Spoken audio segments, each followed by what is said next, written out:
You know, I've just come out of a board meeting this afternoon, and if there's one thing I can say overarching the strategic objectives, the financial robustness of the company, all they care about is results in the here and now.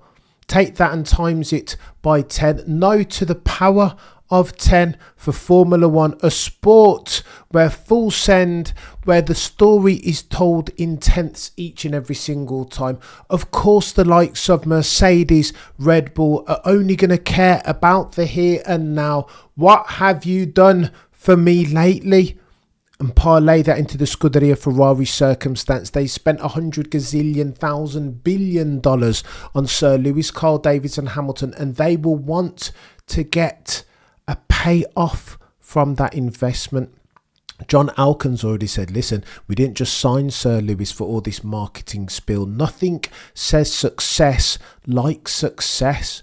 Ergo, they will be expecting for Lewis Hamilton to deliver on that $100 a year promise. He's been struggling season to date. We know it at the altar of rear instability of a techno-mercurial car. He struggled to manipulate the car around and on the limits of adhesion in the way that, I don't know, a modern day Jean Alesi, aka Charles Leclerc, has been. But some Sir Lewis fans, stands and extremists say that this is all nonsense. Give the dude some time, grace even, time within which he can acclimatise, get his feet underneath them, their red tables with the yellow badges and black prancing horse atop. Schumacher was allowed that grace, so too Vettel and Fernando Alonso. So why should we not give that to Sir Lewis Hamilton? Lewis Hamilton naysayers, however, have argued if he's the GOAT, then why does he need all of this grace period? Well, sometimes the truth lies somewhere in the middle, does it not? And The Athletic have written a brilliant article where they focused on the evidence. For the avoidance of doubt, on this channel we will never ever sacrifice truth value nor objectivity at the altar of partisanship. In that article, they cite in the first instance the numbers, by the numbers, Sir Lewis Hamilton as versus Carlos Sainz Jr. as far as their stints. What are we doing here? Comparing the driver's percentage contribution to the team's points in the constructors' standings through the first 5 races. Sir Lewis Hamilton has contributed 39.7% as at the 30th of the 4th, 2025, as versus Carlos Sainz in 2024, adverse variance 47.6. Sir Lewis is less, 2023. Same story again, Carlos Sainz Jr. Lewis Hamilton's contribution is less than that 56.4%. Same story in 2021, Carlos Sainz Jr. 48.7% of the constructors' points total for Ferrari. So therefore, there is one season, only one season, that Sir Lewis Hamilton beats Carlos Sainz Jr. bang for buck in terms of how much constructors' points he's accrued.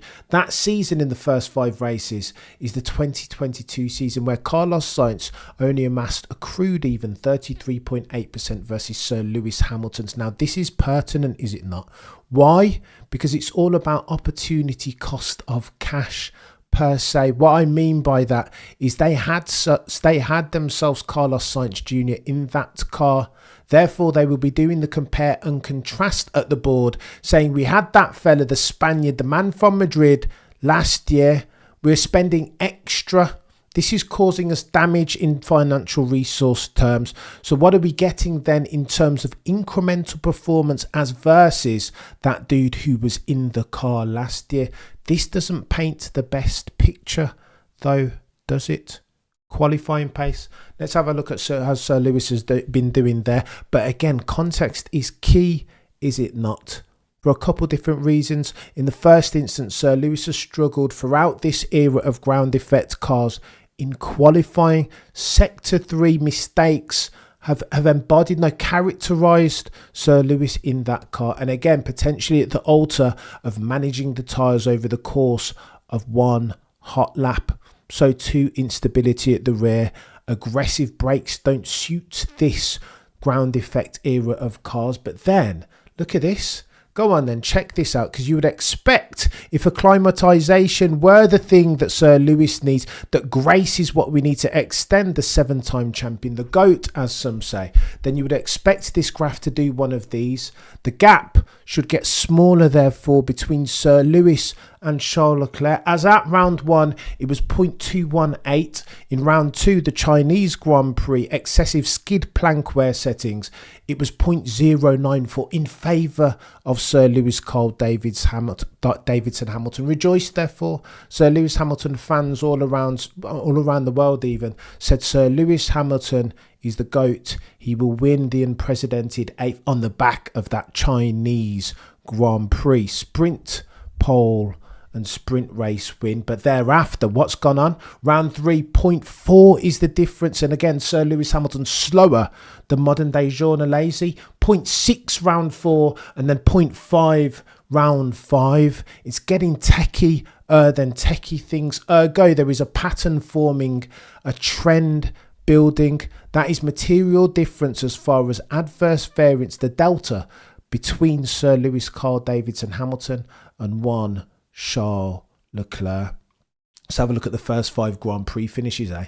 Well, it's getting techie because Charles Leclerc is in enhorabuena, as they say in Spain, in the best of form, becoming no, realising who he is in real time. And again, courtesy of F1.com and The Athletic are all these graphs and charts. There is a big gap, therefore, between Charles Leclerc and Sir Lewis Hamilton after the first 5 races. Just look at that. Charles Leclerc is 5th now in the driver's standing. Sir Lewis Hamilton all the way down there. But again, the problem for me as a Sir Lewis Hamilton, looking to believe in the chap, looking to drink from the cup of copium and optimism. Not that there is a gap between Charles Leclerc, that's to be expected, and Sir Lewis Hamilton, but the extent of it. This is a difference, therefore, in extents and not kinds. Let's have a look at percentage points. So Hamilton trails the most of Sainz's Ferrari stints. What are we talking about here, chat? Comparing the Ferrari drivers' percentage contributions, so we've looked at this already, through the first 5 races. Okay, so yeah, we've seen that one already. Mea culpa, Cameron. Broader context, however, look.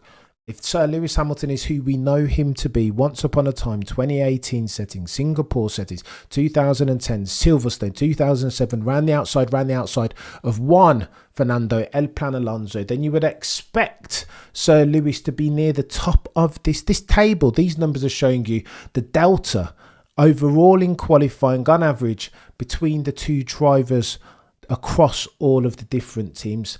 So Sainz struggling, well, not really. 0.018 behind Alex Albon.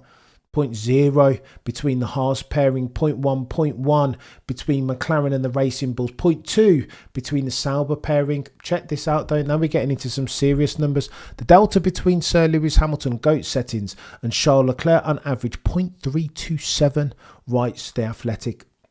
The only team that has a bigger delta in terms of its extent and absolute value, Aston Martin, Alonso and Stroll owe the humanity. Russell and rookie Kimi Antonelli, Gasly and rookie Jack Doohan, and Verstappen and Yuki Tsunoda, as you would expect. Houston, therefore, I would contend as my principal supposition, we have ourselves a problem.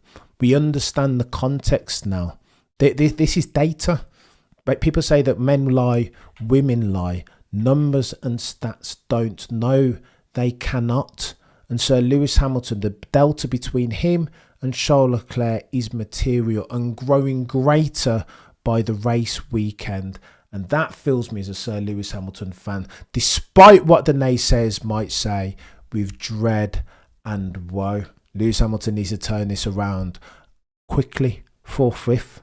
Let's hope he can start doing it at the Miami Grand Prix this race weekend. What are we doing here?